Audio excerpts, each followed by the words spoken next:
How to use Robinhood to buy crypto. In this quick video, I'll show you how to buy crypto on Robinhood step by step. Let's get started. First, make sure you have downloaded Robinhood app on your phone. If you are iPhone user, you can download it from App Store, and if you are Android user, you can download it from Play Store. After that, click on search bar and open Robinhood app.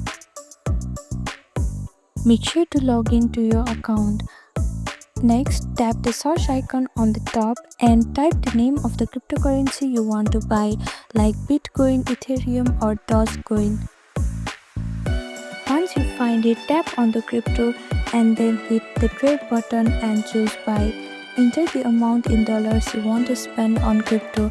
Robinhood lets you buy a fraction of a coin too. Finally, review your order details, swipe up or tap confirm to complete your purchase. Robinhood does not charge commission fees, but always check the market price before you buy.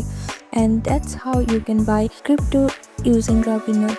Thank you for watching this video. Please do not forget to like, share and subscribe to our channel, and comment down below if you have any other queries. Thank you.